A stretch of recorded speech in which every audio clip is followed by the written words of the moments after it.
Final hour overdrive continues. Brought to you by FanDuel, bringing you everything from the opening line to the final score. Bryan Hayes, the O-Dog, Jeff O'Neill, Jamie Noodles McLennan. We've added to the set. A beautiful cake has arrived. Thank you very much. Yes, both of you contributing greatly. Thank you for thinking of me. It's the most gutless move I witnessed here recently, and it is amazing. Look at that. Just a beautiful cake. Come on, Joe from the bridge. Dear Hazy, be on it. This thing's going to flip. Yeah, it's going to go right down, Joe from the bridge. Beautiful. The wrong button, Thank you, Joe from the bridge. This is all the grappler. But the thing is the grappler comes in with the cake. There's a present. It sounded like there might be a bottle of wine or something in there. I don't know. And you go, who's this from? And O reaches over and goes, thanks. You're like, happy birthday, buddy. I contributed. I chipped in on that idea. It's the most gutless thing I've seen in a while. It is a greasy move, but when it's unknown who contributed, you just stick out the hand and say, I contributed. Thank you. I know you won. And you are ninja dust, and you didn't pay for squat. Yeah, exactly. You're right about that. Getting basically uncalled for adulation or basically a thank you that is completely undeserved. Another greasy way to go about it is you don't know what's in the bag like I don't. You just give the old, I hope you appreciate that. Hope you like it. Hope you love that. I think you'll like it. I think you're going to love that. I think you'll like it. Then it suggests you actually know what you're talking about. Chances are a lot of times, though, if your wife is, you know, a lot of times you arrive at a party or something, or you give somebody a gift and your wife's bought it or your significant other, and you have no idea what you have to lean over and go, what do we get them? Right.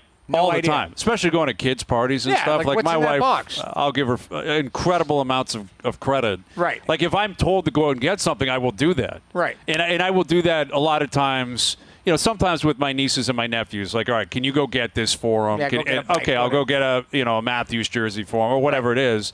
But if it's like, hey, the neighbor across the street, we're going over there, I have no idea what we're about to give that child. I've never been more dishonest in my life. Like if it's a couple and the wife gets the gift and they're like, you shouldn't have, and you just say, deserve it with a wink. It's so greasy but so on point. You just give a wink and say, you deserve that. Absolutely. Happy to. But you have no idea what's in that box or what's in the bag or nothing anything. to it. Not even a second of thought, let alone like a penny that's been contributed to that.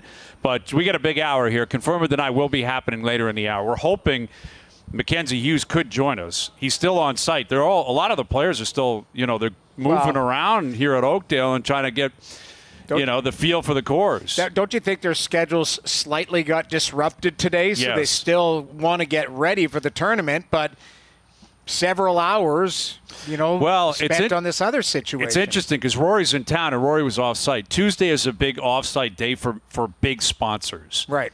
Like you come up to a massive city like this, there's probably a corporation that paid him a fortune to come out and play somewhere. Right. And can you imagine how distracted he would have been, when he heard the news? Mm-hmm. His phone would be blowing up.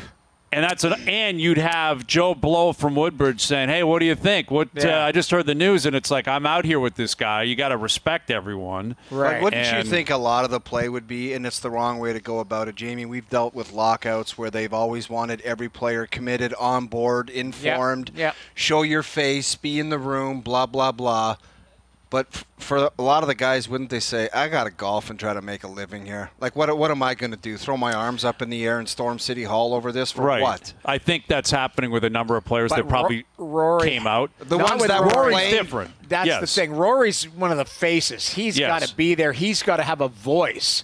Whereas you're right. If there's a guy that's farther down, he's got to worry about trying to make some money out here. Plus, he's not in there putting his hand up with a question for Monahan. Yeah. Like the 128th ranked player in the world. Right. Probably not getting in the queue to get a question to Monahan. McIlroy would probably be speaking first. Exactly. Where, other guys might be in a different story.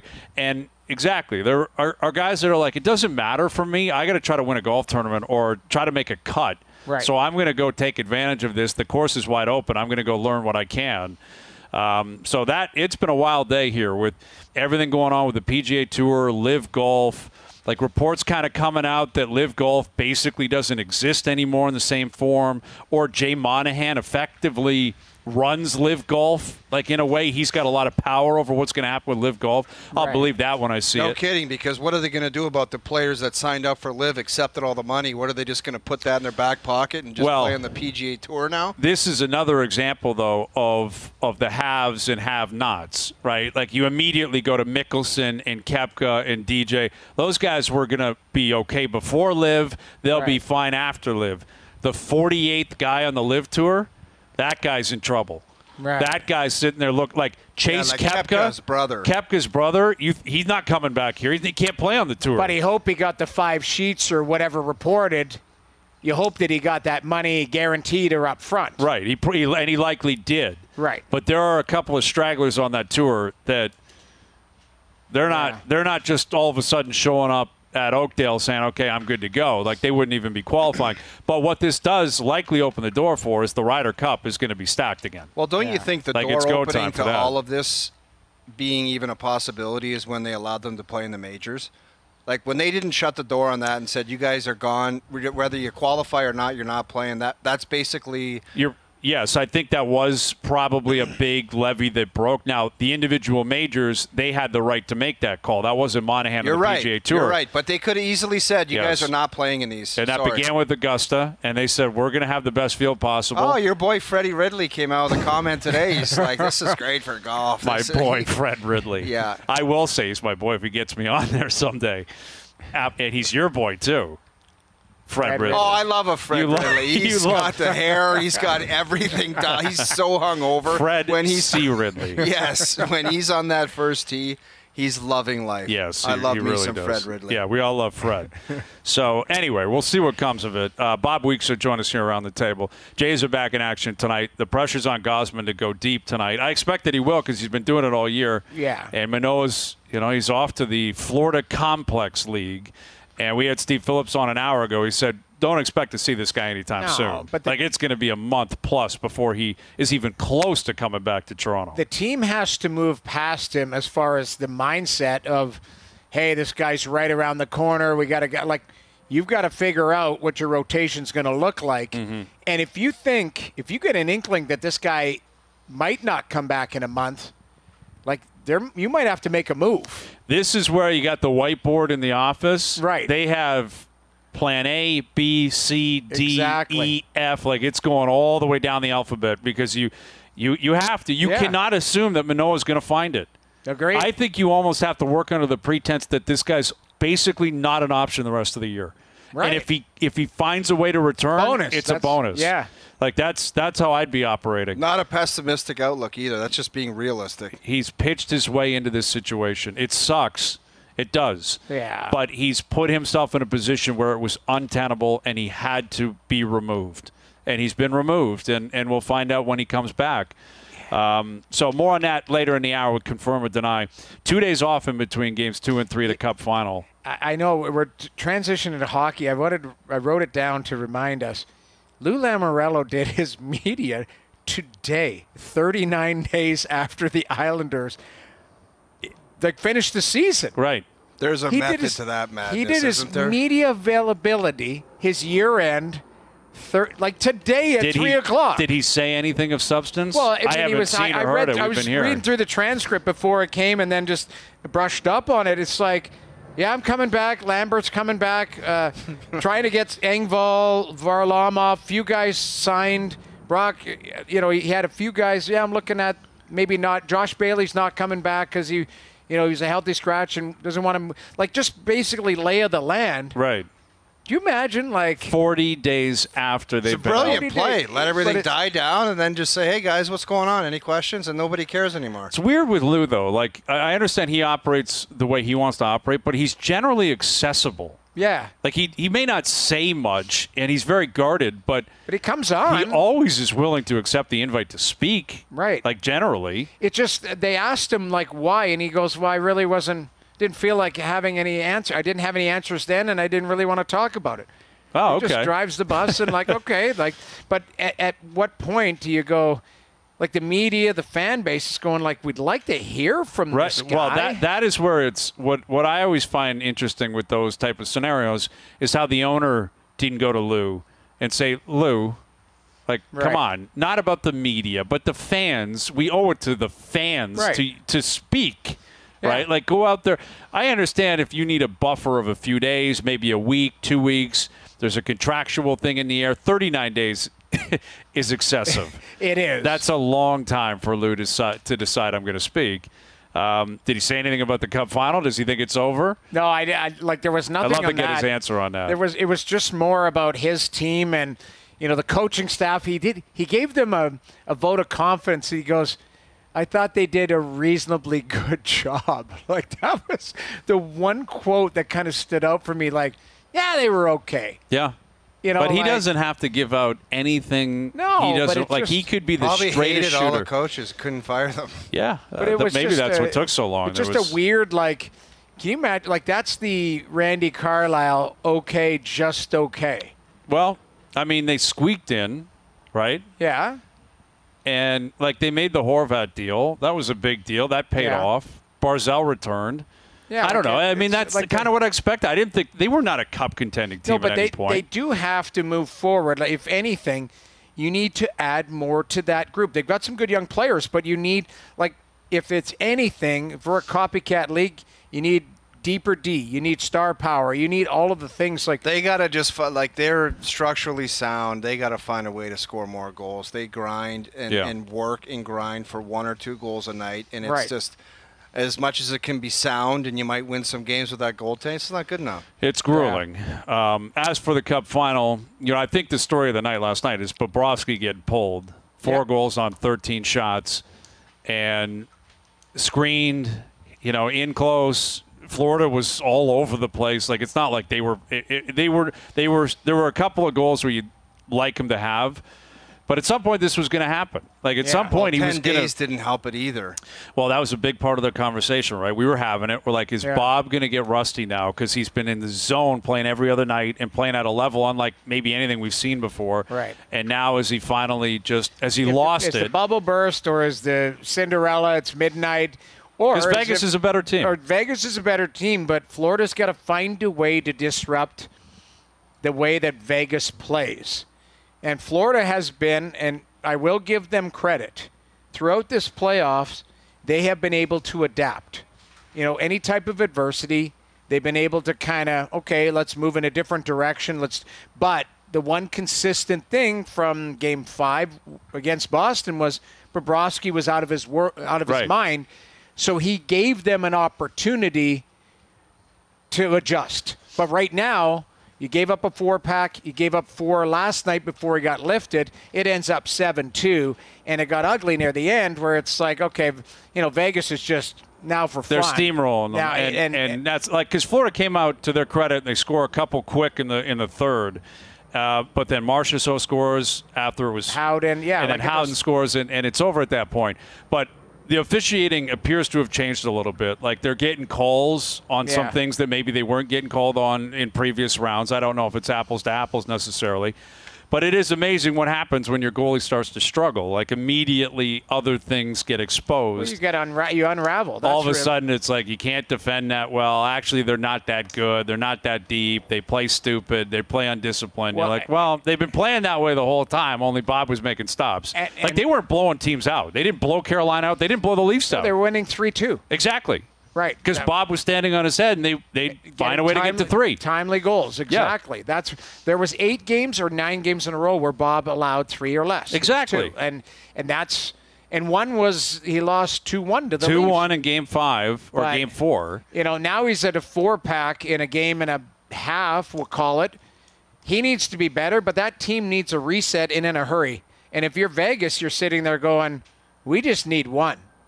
Like, that's the mindset. Like, they can sweep, but they also can go down to Florida and go, we just need 1, and we're going home for a Game 5, and Bill Foley will ride in on his helicopter. Oh, it'll be a helicopter from Vegas to Miami. We'll get into the Pietrangelo angle, too. I think he might be in the Hall of Fame anyway, but if he adds a second cup, I think he's probably a lock at that point, right? Yeah. You would think so, for sure. So we've been at the RBC Canadian Open. Yesterday, we've been there. We've been here all day today up here at Oakdale, and today has had a very different vibe to it, right? Like, the course was open for the pros. A lot of guys have been out there putting in work. But really, it has not been about the RBC Canadian Open today. It's been about the bigger story of golf and the PGA Tour, the DP World Tour, and LIV / the Saudis kind of brokering a deal. Bob Weeks, our TSN golf reporter, joining us. How would you compare today on the grounds to any other day in your career? This was huge. I mean, everyone running around, so many different aspects to this story that we still don't even know. There's 100,000 questions. I started my day this morning at an RBC event, an off-site event, and there was a number of top players, including Rory McIlroy was there. He found out by looking at his phone. You know, he was sitting there, and I can't imagine what was going through his head. And then you came back here, and the players everyone's asking questions. No one knows what's going on. It was a bizarre day, a really, really bizarre day, and nobody, unfortunately, talked about the RBC Canadian Open. Yeah. Is there any kind of further details to what it actually means for all of this, Bob, as far as the players and who's going to do what and what can LIV players do? Because we were informed earlier that this doesn't necessarily mean that LIV players can just go jump and play a PGA Tour event whenever they want. Like, can you explain any of that? So Jay Monahan just met with the press. He had a conference that I was on, virtual conference that he came on, and he said basically what they have now is only a framework. They have a very basic framework. They don't even know what next year is going to look like. They don't know. So this says nothing's changing this year. Nothing's changing this year. Everything, both leagues will play out to the end of this season. They'll retool in the new year and start again. We don't know. I kind of got the impression from listening to Jay Monahan that LIV might not live on in its present form. He talked about evaluating team golf. And there's also sort of a how do the LIV players get back onto the PGA Tour. He said they'll have to pay a fine. It'll vary between how long they were and how much money they got. And there also might be an equalization for guys like Rory or Tiger who turned down huge sums of money to go over there to be loyal to the PGA Tour. But really, there's a lot of stuff that needs to be asked. How do the players get by the fact that this guy that this all happened without them knowing anything about it? Like, how are they ever, like we were talking about Jay Monahan, he must have had something in his deal where it's like, I'll go ahead and merge with you guys, but you better protect me because these guys are going to hate my guts after this. Probably. And there was a player meeting at 4 o'clock today, and I've been told by a number of players it was heated. And at one point, one of the players stood up and talked about a change of leadership, and there was a standing ovation in that room.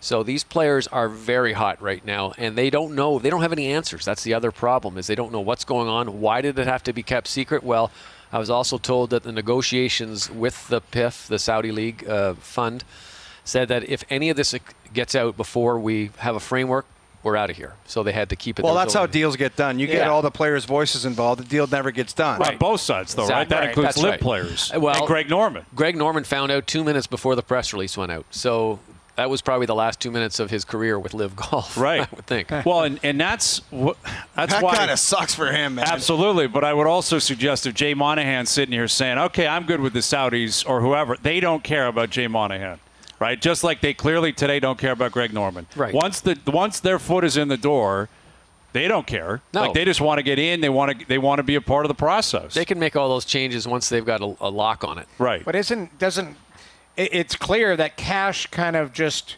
makes things, Greg Norman made a fortune go away type of thing. Like that might be the case with Monahan. Like, oh, you're involved in this deal. You're gone too because they want you out. Here's your severance and gone. Like, but there's got to be a payoff for that, though. Right. The overarching thing is there's money involved, right? Yeah, and that's the thing for if I was one of the players out there, I'd say, okay, I think I'm going to make more money. I think the purses are going to be bigger. I think there's going to be just so much more. And Graham Dillette up on our hit that we just did said, there's two types of players. That are some that are just so angry, and then there's others who just say, well, yeah, okay, tell me how much the purse is going to be next year. Right. Just going to keep playing. Yeah. Right. Like we've noticed that today during the meeting, there were still guys out here playing. Yeah. Like I don't care about the meeting. I'll find out later. Right. We get Cole's notes. I got to learn Oakdale. I had one pro text me, says, I'm not going there because I don't want to have to listen to that liar. Right. So there's some harsh stuff. Yeah. Well, and that's like I'm trying to figure out the possible winners and losers here. And I'm guessing Mickelson, Koepka, like they'll be the ones gloating, assuming they feel like they can get back into the world of golf, get back into the PGA Tour.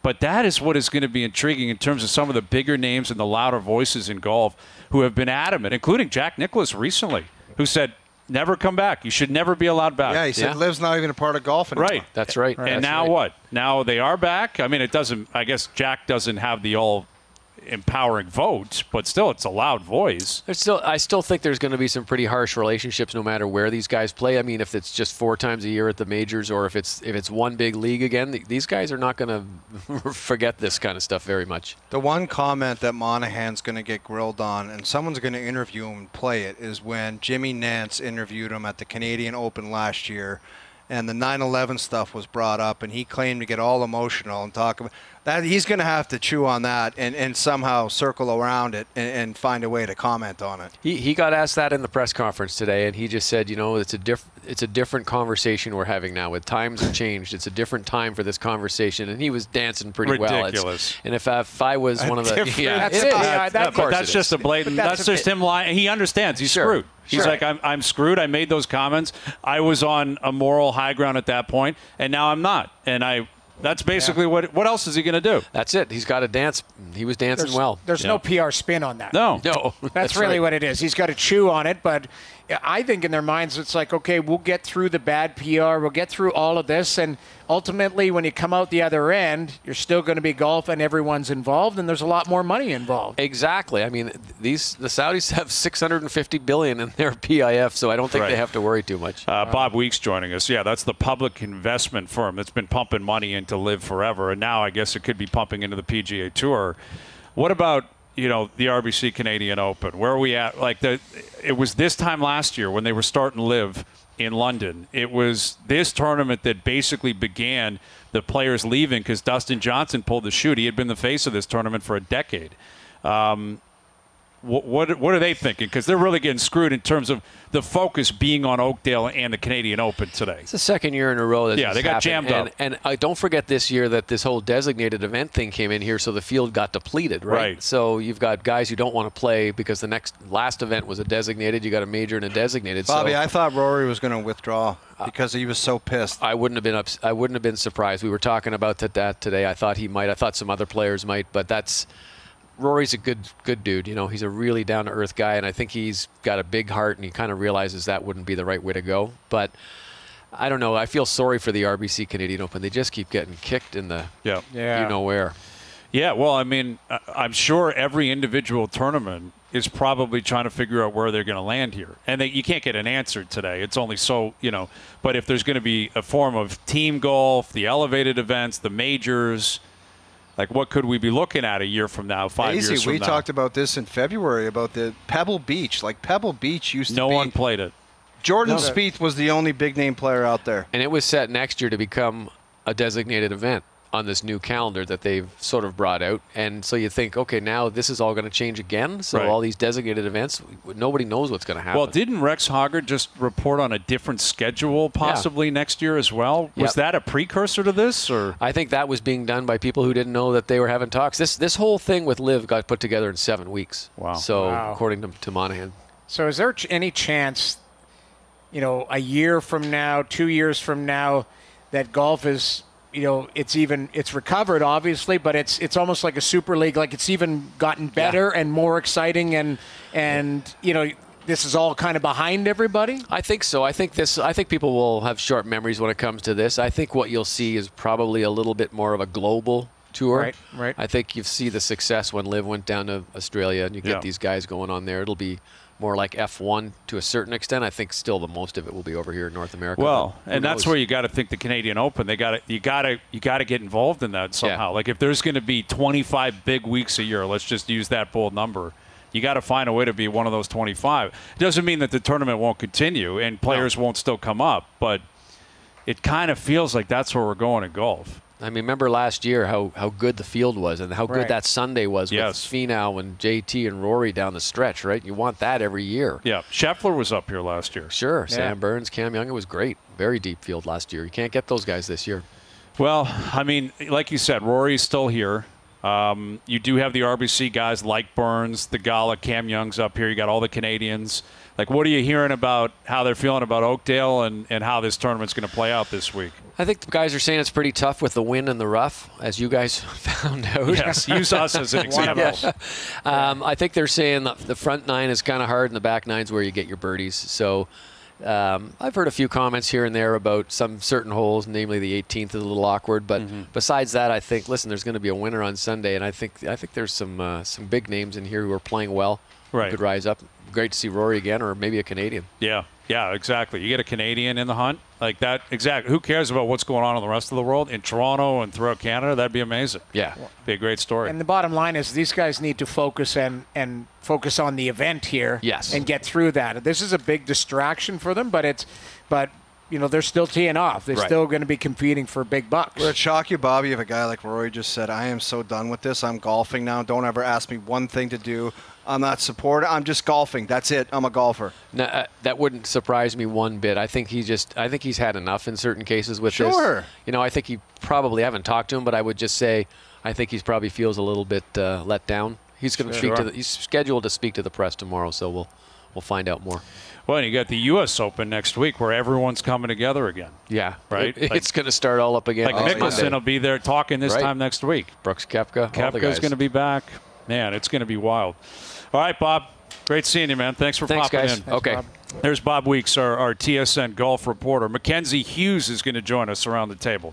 Get his take from a player's perspective. Confirm or deny still to come later this afternoon as well. We're live from Oakdale, the RBC Canadian Open.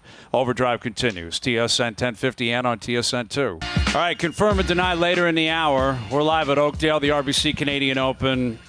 Noodles and I just witnessed absolutely outrageous behavior. Outrageous. We have Mackenzie Hughes here, and he's got a lot on his plate. There's a lot going on in his world. Yes. He steps in here.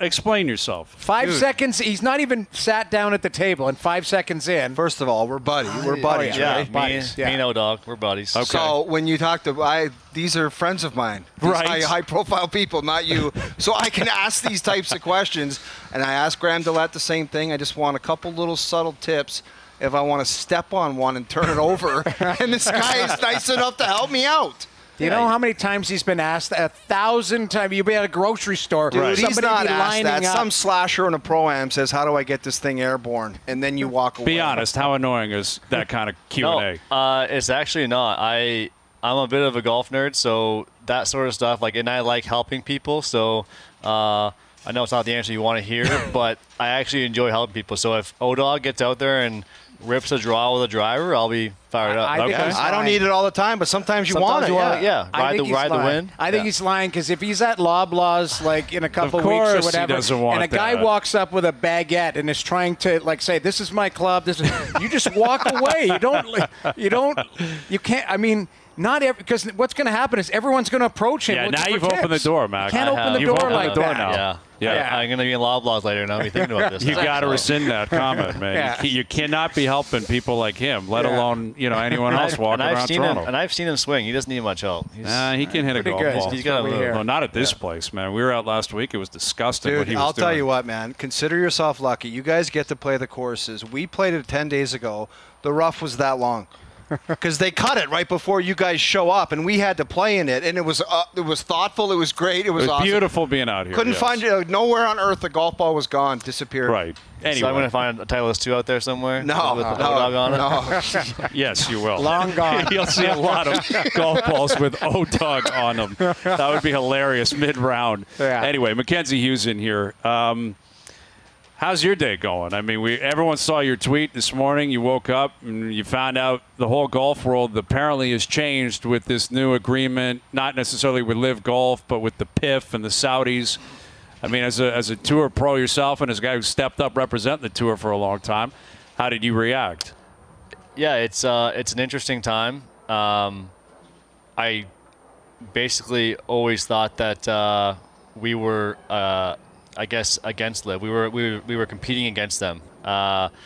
So I guess it came as a very big surprise to me opening up Twitter to find out that we are potentially partnering with them. Right. When it seemed like that was the furthest thing from a possibility 2 days ago. Is that the biggest feeling is betrayal? Like, how could this happen behind our backs? Because there had to have been meetings going on and nobody knew about it. Yeah, I think that's kind of the biggest thing is just that, we're a player-run tour, and I feel like sometimes, I guess we don't always feel that way. It feels like sometimes you get these things thrown on you, and you just don't expect them to happen. So that can be tough, and I think that's where some players are feeling a little bit, confused. Sorry, go ahead. I was going to say, you've been talking to a lot of the guys on the tour. Like, is there a range of emotions going on today? Yeah, I think that there's a lot of what I just said, which is like confusion, frustration. Yeah. Why? Why is this better for us? Why are we doing this now? There is also some guys that are intrigued by it, right? There's obviously you're talking about one of the biggest investment companies in the world. Right. I mean, with money that just seems to just fall out of trees for them. So there's obviously that part of it. There's also guys that think morally, we've muddied our waters over here now, and without really much of a choice. So there's a huge wide range of emotions for guys, and it's just also new. I mean, it just happened, and I think guys are trying to just learn more about it and get informed. I think initially when I heard this morning, I just didn't know anything about it. Mm-hmm. I know a bit more now, and it's still very much up in the air. Mackenzie Hughes joining us here. We're at Oakdale, RBC Canadian Open. So were you in the meeting with Monahan? I was. So can you take us inside the room? What was the temperature like in there? It was tense. There's no doubt that there was some upset players, and there's just a lot of, I guess, guys wondering what the direction is and what the plan is. And can he give you answers right now?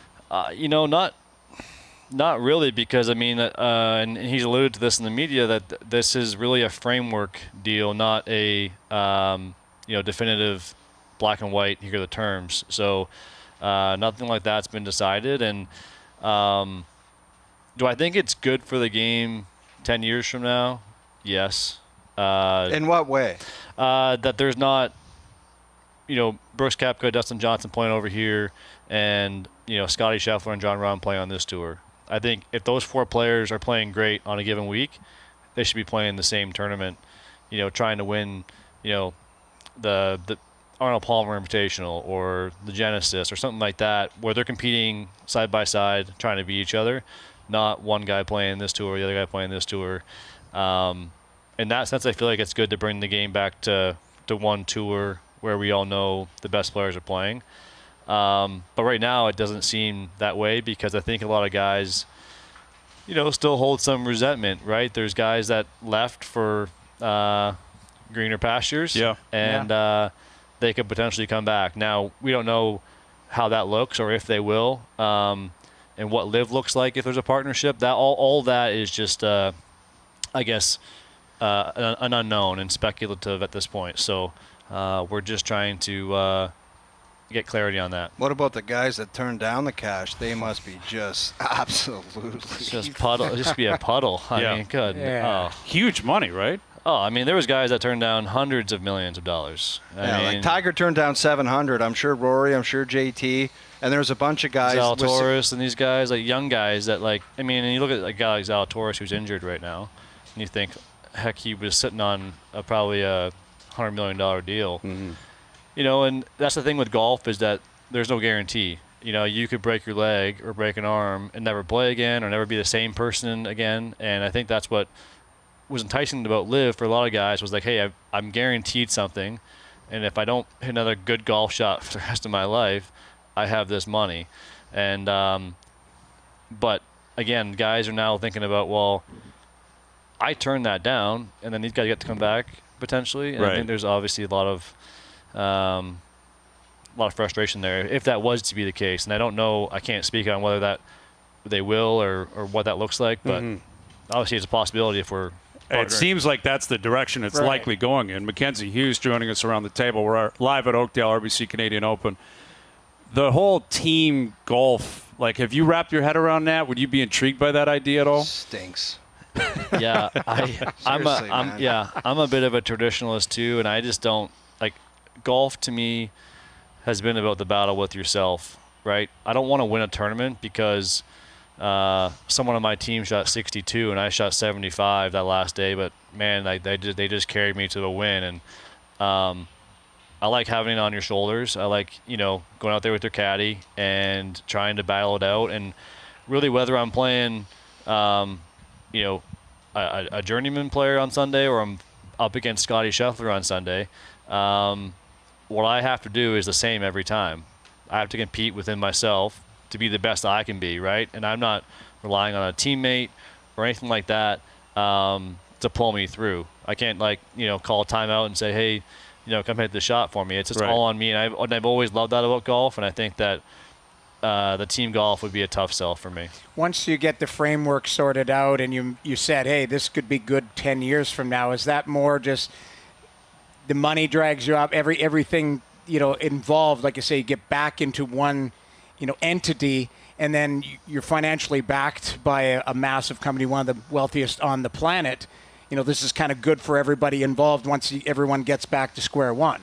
Is that the kind of, you know, the optimists on the other side that guys were thinking about today, maybe? Yeah, I think that's the side that, you know, if you're looking long term, that you might think about. But like you said, you just don't know. You don't know what that looks like, and you don't know. You're dealing with, frankly, people that you don't know much about. That I mean, we talked about in the meeting that you talked about if you're doing business with these guys to get the money up front, because you don't know what they might feel like tomorrow. Right. They might pull the chute in a year and send them out of here. Exactly. Right. So I think that the uncertainty there with, like, you take a business like the PGA Tour is a great business, and it's done really well. It's established, but now you have investors that, you know, could run hot and cold. I don't know. We just don't know. Well, right? And so now you risk what's already very good and potentially, you know, disrupt that.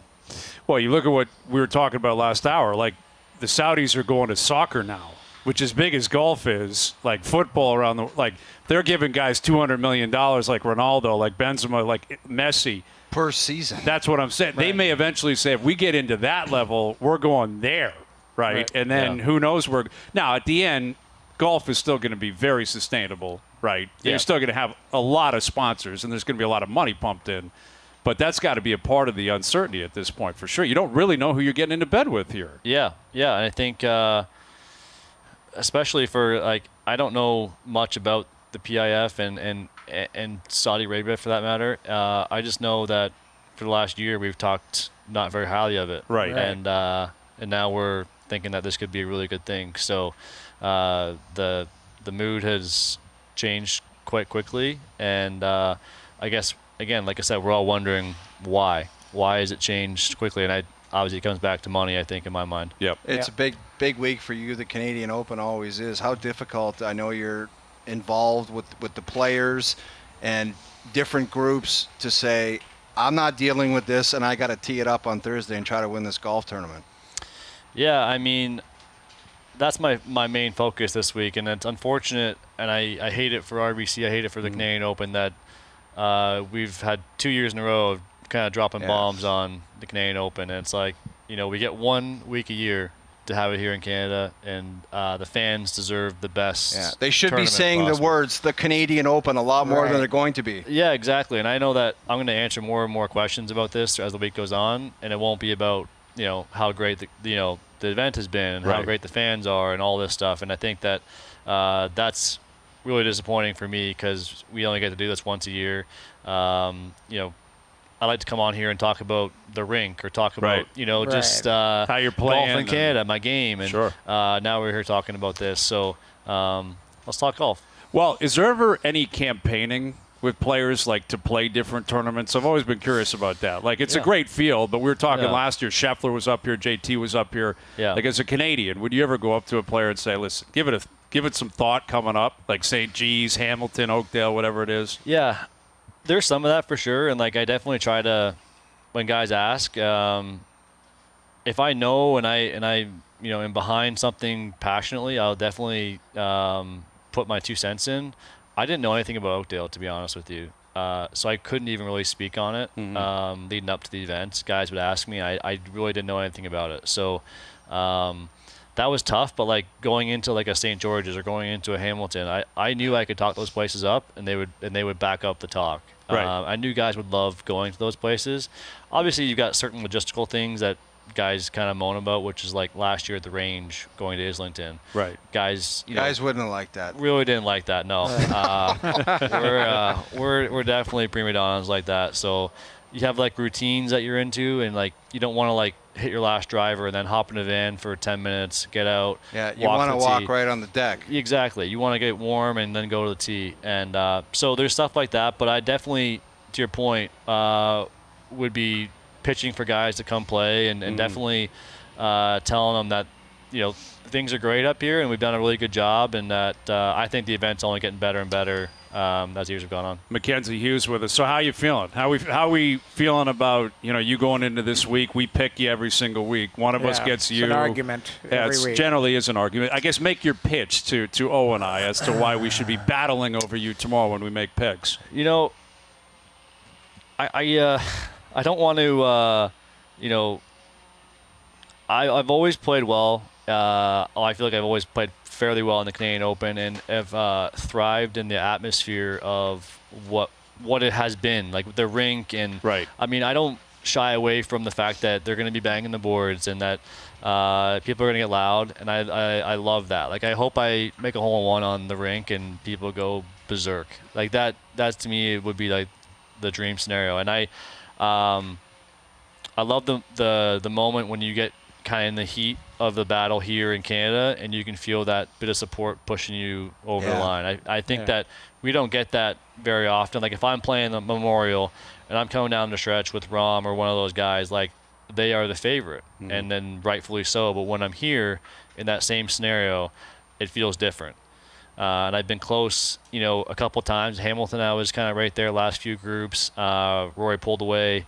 Glen Abbey, I was in the top 10 there the last day. So, like, those types of weeks, they feel really special, and I don't shy away from that moment. So I feel good about this week. I feel energized coming here, and looking forward to a good week. I'll take him. You take whoever else you want. No. Sure. I got Mackenzie Hughes. Your boy.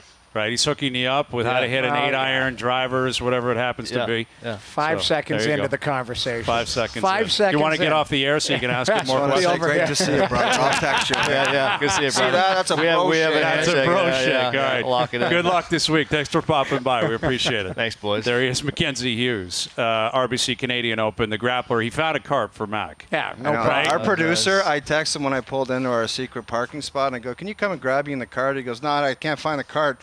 Then he texts me later in the show. He goes, "I'm in the cart to go get Mackenzie Hughes." Where did this cart just magically show up from? We were starving, and he's like, "I've got no cart to go get you guys food." Nothing. Mackenzie Hughes, I'll find you a cart. He's driving over the green to go get you. Exactly. He's making things happen.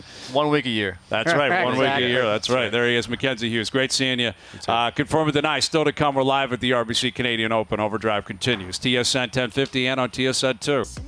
All right, confirm or deny, we're going to fire up tomorrow. A lengthy confirm or deny, right? This was a different day today because we had Mackenzie Hughes come up and Bob Weeks. We've been talking about the Jays and Manoa and the PGA Tour and LIV Golf and Game 2 of the Cup Final. There was so much. There's a lot going on, right? Yeah. Darcy Tucker called in, our boy. Your best buddy. Yep. Good to hear from him. It was your 40th birthday. We had to celebrate that. We're going to have a piece of cake before we take off. Yes. Shout out to all of you for contributing all of us who that. paid and chipped in for it. Yes. Much obliged. I appreciate that. Today's Best Bets, powered by FanDuel. Make your picks and assemble a same-game parlay in seconds on the FanDuel Sportsbook app. I'm on the under tonight, the Jays game, and I'm on the over Kevin Gausman total strikeouts. I think this is what he's been doing all year. Yeah, I think he steps up tonight. I know it's against a great club and a veteran team in Houston that'll work the count. And sometimes subconsciously you understand there's like a bigger message. It's like when that happens to the staff, you're like, I got to go out there and put in a performance just for the whole staff to kind of settle everybody down and say, we got this. Yeah. Right, exactly. And you'll have Romano available tonight, Pearson, Swanson. You got some big arms in the bullpen that will be available tonight as well.